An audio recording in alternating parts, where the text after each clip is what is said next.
Assalamualaikum warahmatullahi wabarakatuh. Hamdan wa syukran lillah, wassalatu wassalamu ala rasulullah wa ala alihi sahbihi wa man tabi'ahuda.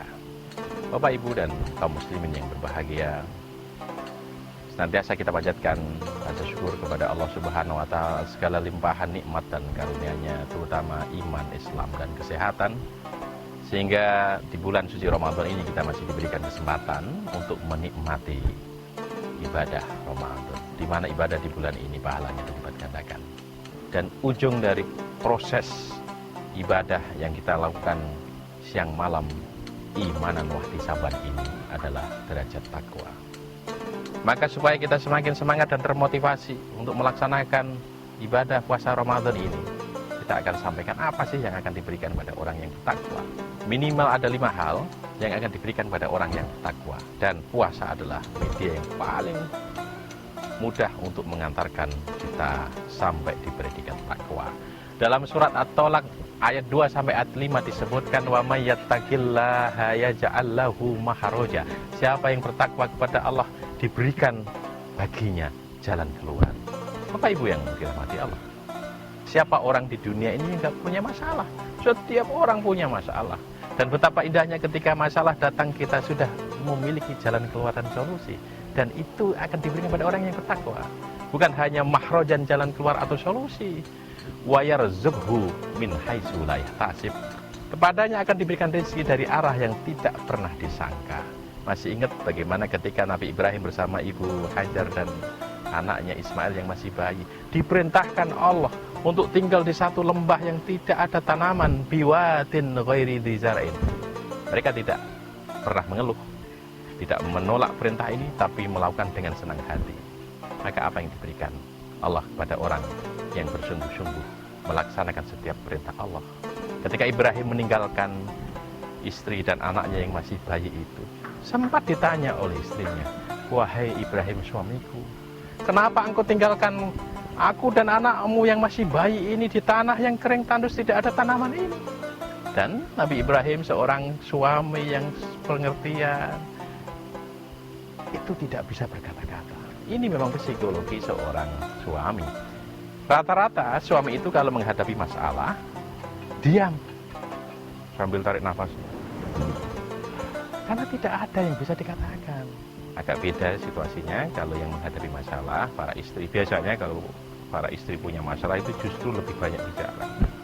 Maka ketika ditanya oleh Hajar, Ibrahim tidak berkata-kata. Diulangi pertanyaannya, wahai suamiku, kenapa engkau tega meninggalkan kami di sini? Nabi Ibrahim hanya menghela nafas. Gak ada yang bisa dikatakan. Apa coba yang mau dikatakan? Karena ini semata-mata perintah Allah. Dan seorang istri yang jenius, ketika bertanya kepada suaminya, 1 kali pertanyaan tidak dijawab, 2 kali pertanyaan tidak dijawab, berarti ada yang salah di pertanyaannya. Jadi ibu-ibu jangan suka bertanya kepada suami dengan pertanyaan yang berkali-kali dan suami nggak bisa menjawab. Maka itu yang dikatakan oleh Ibu Hajar. Dia bertanya, wahai suamiku Ibrahim, apakah Allah yang memerintahkanmu untuk meninggalkan aku dan anakmu di tanah yang tandus dan tak ada tanaman ini? Maka Nabi Ibrahim kemudian mengatakan, ya Allah yang memerintahkanku. Lantas apa yang dikatakan oleh Ibu Hajar? Wahai suamiku, berangkatlah. Kalau Allah yang memerintahkanmu meninggalkan kami, Allah juga pasti yang menjaga kami dan mencukupi seluruh kebutuhan. Hebatnya perempuan ini, imannya utuh 100%. Maka Ibrahim berangkat dan di balik bukit itu, gak kuat hatinya, dia berbalik ke belakang dan bermohon kepada Allah sambil menatap istri dan anaknya yang masih bayi itu. Rabbana inni askantu min dzurriyyati biwatin ghairi dzar'in inda baitikal muharram. Ya Allah, aku tinggalkan sebagian keluargaku di tanah yang kering tandus tak bertanaman. Tetapi Allah pasti menjaganya. Tidak lama tentu saja air kali itu habis dan bayi Ismail menangis. Apa yang bisa dilakukan oleh seorang perempuan Hajar? Dia naik ke atas bukit, namanya Bukit Sofa, mencari, siapa tahu ada orang yang bisa dimintai tolong, atau dia melihat ke bawah di mana ada sumber air. Gak ketemu. Lari-lari sampai ke bukit di seberang sana, namanya Bukit Marwah. Kembali tidak menemukan apapun. Dari Sofa ke Marwah, sambil berlari-lari kembali lagi ke Sofa, itu sampai 7 kali. Akhirnya apa? Malaikat Jibril turun ke bumi atas perintah Allah. Karena Allah melihat ada hambanya yang bersungguh-sungguh melaksanakan perintah Allah tanpa mengeluh, maka malaikat Jibril menjejakkan kakinya tepat di samping Ismail. Maka keluarlah sumur Zam-Zam yang sampai hari ini terus keluar tanpa pernah surut. Min haitsu la yahtasib. Bukan di lintasan Safa Marwah, tapi justru di dekat anaknya itu. Maka orang yang bertakwa dikasih rezeki dari arah yang tidak pernah disangka-sangka.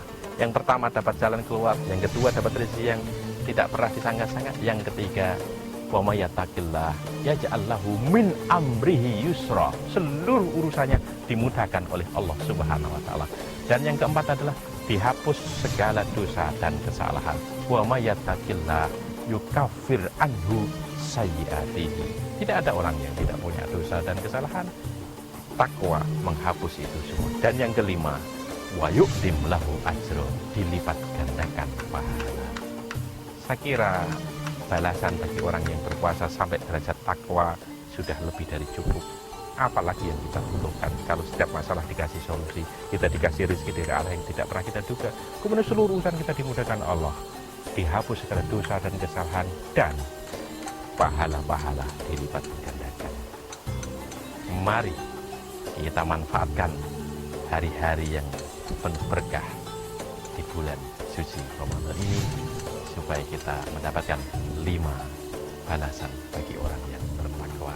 Wassalamualaikum warahmatullahi wabarakatuh.